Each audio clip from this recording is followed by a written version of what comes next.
Labdien! Mani sauc Elīna, esmu radošais coach un neirografikas instruktors. Un šodien ar jums par godu sieviešu dienai vienam foršiem svētkiem vēlos pazīmēt puķi.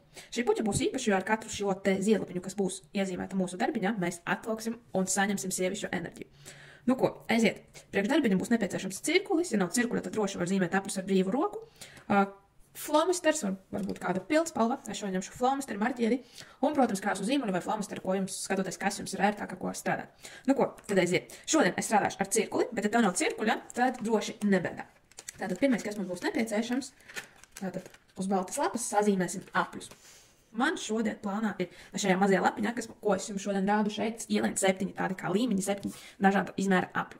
Un man šeit var redzēt, ka ir atlikts jau x inčus, paskatījusies iepriekš, lai mazāk jūsu laiku kavētu, kurā vietā man ir šīs lapas cenas. Bet jūs, protams, varat zīmēt, ja zīmē ar brīvu roku, kā sanāk, tā arī neuztraucamies, jo neirografika par to, par skaistumu un radīšanu. Un to, kad mūsos pamostas iekšējais mākslinieks. Tāpēc, ja kaut kas sanāk šķībāk vai ne tā kā ir ieplānots, tad droši nekriņķēs. Tātad, ja es ņemu cirkuli, tad es iezīmēju 7 dažādu lieluma aplīšus. Lai man viņi ielien, tad es sākšu ar tādu nelielāku aplīti. Tātad viens ir, tad pielieku nedaudz klāt. Tātad 2.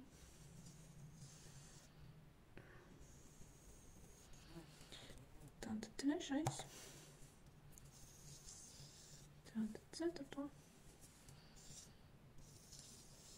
Tātad 5. Varētu būt, ka man neielīdīs 5.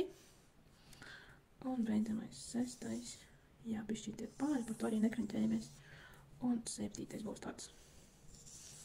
Tikai, ka pašu mali. Es šodien ņēmu pusīti no A4 formāta, bet tas lapas, tas darba produktivitāti un plašās iespējas nemet. Ja gadījumā kādam nav cirkuļa, tad tūlīt parādīšu, kā tas varētu izskatīties. Tātad zīmēm aplīti, tas būtu viens aplīti. 2, 3, 4, 5, 6 un 7.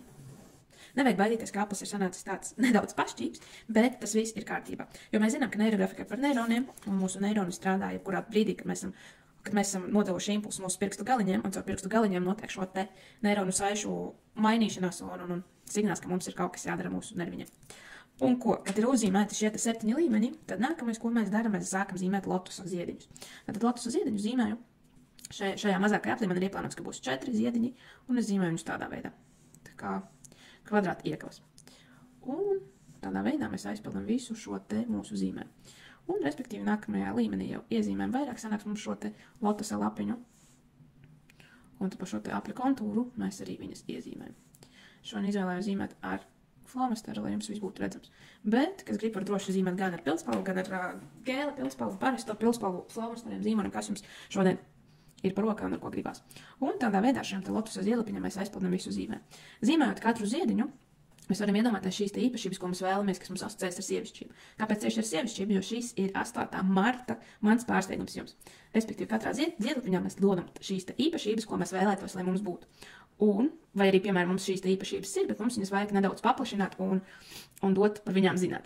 Un tādā veidā mēs ar katru ziedlapiņu mēs iedomājamies, piemēram, manā gadījumā tas varētu būt savā ziņā kāda drosme, kāds izaicinājums, un tad es ar ziedlapiņā dodu šo te savu uzstādījumu, ka es vēlētos būt drosmīgāka, atklātāka, atvērtāka un vairāk darboties tieši publiski, lai šādi video būtu pie jums vairāk pieejami. Tad kādam tas var būt pilnīgi jebkās, varbūt kāda cita īpašība, kas kam vajadzētu būt, lai, nezinu, darbā labi ietu vai kāds projekts izdotos, to droši arī var šajā zīmējumā ienest. Mūsu mērķis šobrīd ar katru šo te ziedlapiņu mēs paplašinam sevi. Respektīvi šajā punktā var teikt, ka tā esmu es, un ar katru šo te līmeni es aug manas īpašības, aug tas, ko es vēlos nodot ar šo te zīmējumu. Par šiem te savām vēlmēm un savām īpašībām nebaidamies, droši iedomājamies. Ja var tikpat labi paņemt arī blakus lapu, un varbūt zīmējuma laikā atnāks kāda iedvesma, kāda ideja, to arī pierakstam sev. Jo, piemēram, varbūt uzradīsies kāda īpašība, par ko jūs scēnā aizmirsuši, ka viņa jums piemīt, un ka viņa var labi noderēt kādā projektā, darbā vai kādā iepazīšanās, vai pilnīgi jebkamā, kas šobrīd jūsu dzīvē notiek. Tāpēc skatāmies, ko šīs ziedlapiņas, kamēr mēs zīmējam, kādas idejas, kādas domas, kas mums notiek ķermenī, varbūt kādam ir kāda asa sāpe, kādā ķermeņa daļā vai vēl kaut kur, tad droši piefiksējam un padomājam, par ko tas ir, ko šis te zīmējums caur zemapziņu mums cenšas pateikt. Jo neirografika ir par ieklausīšanos sevi, lai gan izskatās, ka šos darbiņus viegli zīmēt, tā, protams, nav, jo katrā darbiņā ielikt kāda dziļāka jēga, un katrā darbiņā, ko mēs strādājam, mēs iegūstam sev kādus kādus padomus, varbūt kādu domu vai kādu sen aizmirstu lietu, par ko mēs esam aizmirsuši. Nu, ko ķeros jau pie pirmspēdējā līmeņa. Jūs droši turpināt savā tempā, jo katram mums šis temps ir savādāks. Nepārdzīvot, kāds ir lēnāks vai kāds ir ātrāks. Vienkārši ņemam un daram savā tempā. Nevajag pārdzīvot, ka es esmu ātrāka vai lēnāka un ka jums nekas neizdodas. Un ar katru lotusa līmeni var pastīties, kādas sajūtas jūsos ir, kādas viņas bija pašā sākuma punktā un kādas ir tagad. Vai šīs īpašības, ko jūs vēlaties sevī iegūt, vai šī te lieta, varbūt kāds grib iegūt kādu lietu, kā šīs te sajūtas ir pamainījušās. Jo man sāk likties pēc savām sajūtām, kad šīs te rakstura īpašības, ko es aizmirsusi, kad sāku just, ka man ir tā drošības sajūta, tā atvērtība publikai un publiskā runa. Un es jūtu, ka ar katru šo te līmeni aug tieši tā mana sajūta, kuras devu šodien uzdevumu, lai viņa kaut kur parādās. Nu ko, esam sazīmējuši mūsu 7 līmeņus ar lotusa ziediņiem, un nākamais, ko mēs darām, mēs, kā jau pirms tam teicu, ar katru līmeni aug mūsu īpašības, aug mūsu šis stāvoklis. Un, respektīvi, tagad no centra mēs zīmējam neirolīnijas, kas iet uz visām debesu pusēm, kā mūsu roka vada. Un ar katru neirolīniju mēs dodam šim te zīmējumam enerģiju. Mēs varam padomāt, par ko mums šis zīmējums ir, kāda mums tēma šodien ir ielikta, ko mēs vēlamies ar šo zīmējumu pamainīt savā ikdienā, kas mums ir tās īpašības, ko mēs vēlamies paplašināt, kas ir tās lietas, ko mēs vēlamies ienest ar šo zīmējumu mūsu dzīvē, mūsu ikdienā. Līniju skaitu, kā vienmēr, noskat jūs pēc jūsu sajūtām un pēc jūsu nepieciešamības. Tātad, cik līniju skatāties paši? Daži varbūt pietiks ar 3-4 līnijām, man te jau ir manām vajag. Tie, kas zīmēja ar roku, tad arī šie uz lotusa ziediņi noteikti izskatās tāpatās, tikai viņi ir tādi oriģinālāki, jo viņam nav to stingro robežu, ko mēs zīmējam ar cirkuli, bet viņi ir brīvu roku. Tas nekas, jo efekts no tā šajā zīmējumā nemainīsies. Vienkārši parādu divus veidus, kā to ziediņu var sazīmēt. Bet, principā, tāpatās mums ir 7 aplīši, 7 šādi lotusa stāvi, un tāpatās mēs arī zīmēsim neiro līnijas. Tāpēc droši nebaidieties un turpināt darīt. Jums lieliski sanāk. Tātad atgriežos pie oriģinālā zīmējuma, un kad līnijas ir pabeigts vilkt, tad nākamais, ko mēs darām, protams, pēc cik tā ir neirografika, mēs šīs līnijas iekļaujam mūsu zīmējumā. Respektīvi šajos punktos, kur krustojas līnijas ir kādu lotusa ziediņu, mēs noapļojam. Šajā brīdī vēlos jums teikt, ka neskatoties to, ka mēs neirografikā cenšamies noapļot visus asos stūrīšus, šajā gadījumā šos te lotusa ziediņus, kas mums ir rekur ar asumiņiem, to mēs atstājam pēc sajūtām. Var droši viņus arī neapļot. Šajā brīdī viņi ir kā lotusa zieds, kas mums liek virzīties uz priekšu, dod mums enerģiju un ļauj mums virzīties tālāk pa mūsu mērķiem, pa mūsu uzstādījumiem, ko mēs šajā zīmējumā esam sev iedevuši. Respektīvi, apuļam tikai šīs te tikko ienestās neirolīnijas un viņu krustošanās vietas ar lotusa ziediņiem. Šajā brīdī arī piefiksējam, kur ir mūsu domas, kādas domas mums rodas šajā brīdī, kad mēs apuļam katru šo te neirolīniju, kādas sajūtas mūsos rodas, ko mēs domājam, kā mainās mūsu enerģija. Varbūt kāds ienāca šodien tieši zīmēt tāds enerģijas piepildīts, bet šobrīd jūt, ka ir spēku panikums, kad vajag kaut ko pamainīt. Tas droši arī var būt. Respektīvi, visas šīs domas, kas mums rodas, tad pierakstam sev uz lapiņas un skatāmies. Varbūt kaut kas būs arī noderīgs. Varbūt kaut kur uzpildēs kāds padoms sev par tēmai, ko mēs šodien zīmējam. Nu, ko turpinam apaļot.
tikko esam nopuļojuši šīs līnijas. Un tad nākamais solīts, ko mēs darām, mēs ienesam zīmēm ar krāsu. Kāds noteikti gribēs krāsot ar zīmēšanu, kāds gribēs krāsot ar flomastiem, ar marķieriem. To droši var darīt. Šajā brīdī pamostas jūsu iekšējais mākslinieks, un jūs ļaujaties tam, ko viņš ļauj jums darīt. Šajā brīdī nav pilnīgi nekādu ierobežojumu. Vienīgais ierobežojums, kas varētu jūs nedaudz ierobežot, ir tas, kad vienā krāsā cenšamies iekrāsot vairāk nekā 2-3 krāsu laukumus. Bet, ja iekšējais mākslinieks saka, ka, piemēram, gribas katru ziedlapiņu savā krāsā, savā tonī, to droši var arī darīt. Klausam mūsu iekšējiem sirdsbalsī māksliniekam un ļaujamies radīšanas procesam. Un krāsas arī droši var izvēlēties pēc sirds patikas, kādā krāsā, ko jūs vēlaties krāsot. Un tādā veidā mēs aizkrāsojam visu mūsu zīmēm.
Kad esam veikuši aizkrāsošanu, var redzēt, ka mūsu lotus ir atplūcis un gatavs strādāt tāpatās kā mūsu sievišķās īpašības, tās, ko mēs šodien esam ielikusi šī darbiņā.